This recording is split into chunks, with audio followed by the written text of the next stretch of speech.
Hi friends, welcome back to my channel. This is Hari.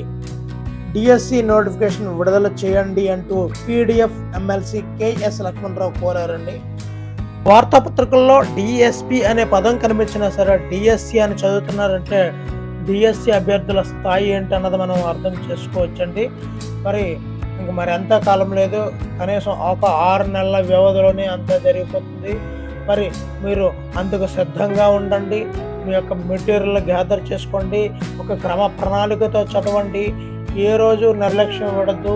Sri Sri గారు చెప్పినట్టు కుదిరితే పరిగెత్తు, లేకపోతే నడు, అది చేత కాకపోతే పాకుతూ పో, అంతేగాని ఒకే వద్ద అలా ఉండిపోవద్దన్న శ్రీశ్రీ గారి మాటలను గుర్తించుకొని మీరు కనీసం మీ యొక్క ఉన్న కాల వ్యవధిలో ఎంతో కొంత టైంని ఒక ప్రణాళికాబద్ధంగా డిఎస్సిపై ఉంచండి.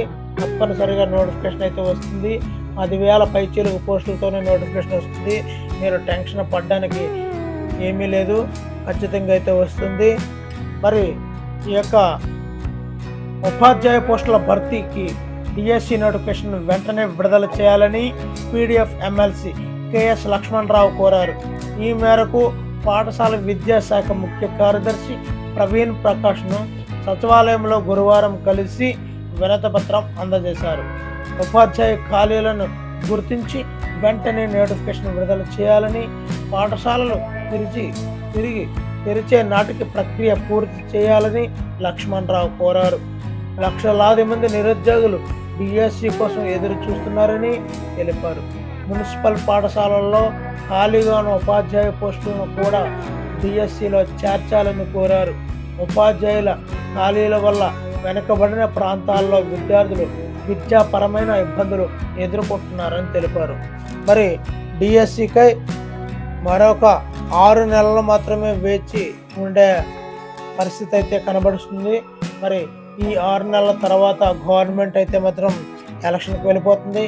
ఈలోపు ఈ 6 నెలలు మీరు ఎంత చదవగలరో చదివేయండి, ఎంత ప్రణాళికాబద్ధంగా ఉండగలరో ఉండండి.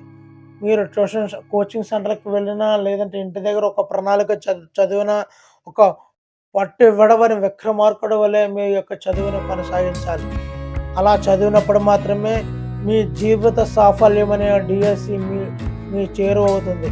అందులో మంచి మార్కులు సాధించి మీ యొక్క విజయ తీరాలకి విజయ బావుటను ఎగరవేయగలుగుతారు. మరి ఇందులో ఏమాత్రం నిర్లక్ష్యం వహించినా, నిర్లిప్తత వహించినా డిఎస్సి పడుతుందిలే అని మీరు అనుకున్నట్లయితే మొన్న టెట్ ఎలా వచ్చి అలా వెళ్ళిపోయింది. మరి ఎంతమంది pass percentage? Half of the percentage కూడా లేదు. అంటే ఎంత టఫ్గా ఇచ్చినా సరే మనం రాయగలిగే స్టేజ్లో ఉండాలంటే మన యొక్క ప్రిపరేషన్ ఎంత గట్టిగా ఉండాలని ఆలోచించండి. ఇప్పటి వరకు మీ యొక్క గడిచిన సంవత్సరాలు, మీకు ఎన్ని సంవత్సరాలు వచ్చాయో ఒకసారి గుర్తు తెచ్చుకోండి. ఇన్ని సంవత్సరాలు మీ యొక్క తల్లిదండ్రులు మీ యొక్క బాధ్యతను మోస్తున్నారు. పక్క వాళ్ళ హేళన చూపులను గుర్తు తెచ్చుకోండి. ఏం చేస్తున్నారంటే చెప్పలేని స్టేజ్ని గుర్తు తెచ్చుకోండి. ఇవన్నిటిని మర్చిపోకుండా మీ యొక్క వాటన్నిటిని ఉంచి మీ యొక్క ప్రణాళికలో మీ యొక్క కార్యదీక్షతో ముందుకు సాగండి. మీకు తోడుగా డిఎస్సి కోసం గ్రాండ్ టెస్ట్లు మన టెట్కి అయితే మాత్రం ఒక 50 వీడియోలు అయితే చేశానండి. అదేవిధంగా ఈ డిఎస్సి మీకు తోడుగా నేను ఉంటాను. Thank you for watching.